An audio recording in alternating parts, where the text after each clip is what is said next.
The latest now on President Trump arriving in Qatar this morning, the second stop of his four-day trip to the Middle East, where he's mixing diplomacy with business deals. Chief White House correspondent Mary Bruce traveling with the president. Good morning, Mary.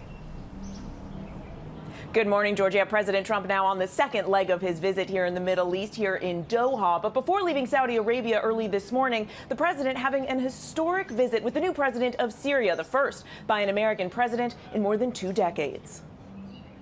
This morning, President Trump touching down in Qatar. Trump kicking off the second leg of his 3-country tour to the Middle East after visiting Saudi Arabia. Trump this morning marking a major shift in U.S. policy towards Syria, meeting new Syrian President Ahmad Al-Sharaa alongside Saudi Crown Prince Mohammed bin Salman, with President Erdogan of Turkey joining by phone. With the support of leaders in this room, and the great leaders you are, we are currently exploring normalizing relations with Syria's new government. The face-to-face coming just hours after Trump announced he would lift sanctions on Syria, now that the Assad regime has crumbled. I will be ordering the cessation of sanctions against Syria in order to give them a chance at greatness.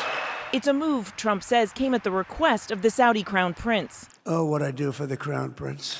The first major foreign trip of Trump's second term focused on strengthening business ties with the Middle East. Joining him, leaders of some of the world's most powerful companies, from IBM to Google and Uber, and of course Elon Musk. The president now touting a $600 billion investment in the U.S. from the Saudis, though details are sparse.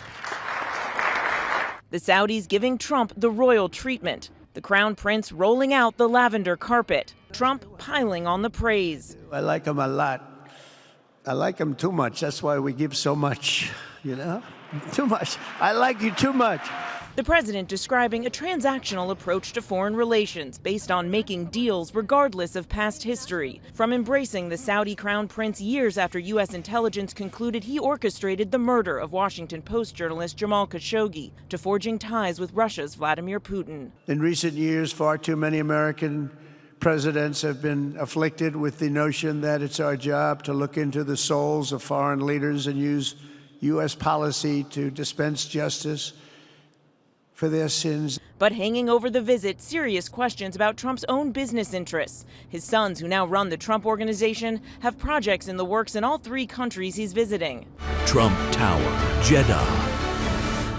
Coming soon. Trump now in Qatar, which he once called a funder of terrorism. But now he's poised to accept that extraordinary gift from the royal family, that $400 million luxury jet known as a flying palace, to be used as Air Force One before being transferred to his presidential library. The proposed deal raising serious questions about what it will cost American taxpayers to retrofit the jet to modify its security, and whether the gift violates the Constitution's ban on gifts from foreign heads of state.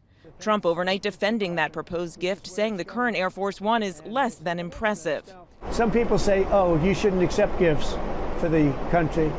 My attitude is, why wouldn't I accept the gift? But even members of his own party aren't sold. I also think that the plane poses significant espionage and surveillance problems. So we'll see how this issue plays out. But I certainly have concerns. And the president is kicking off his time here in Doha with a formal state visit, including a lavish state dinner tonight. He's also expected to speak to U.S. service members here in Qatar. George. Mary, also news this morning that a company with ties to the Chinese government is investing several $100 million in one of the Trump family's crypto businesses. Yeah, George, that's exactly right. GD Culture Group, a small technology company with ties to China that operates on TikTok, announcing plans to purchase up to $300 million of the Trump Bitcoin. They are just the latest business with foreign ties to jump into the president's cryptocurrency business. And all of this is coming as the president is working on a deal to allow TikTok to continue operating in the U.S. Ethics experts are sounding the alarm about conflicts of interest, but the White House insists the president is following the law. Yeah, George. We've never seen a mix of personal finance and diplomacy like we're seeing on this trip and in the early months of this presidency. Mary Bruce, thanks very much.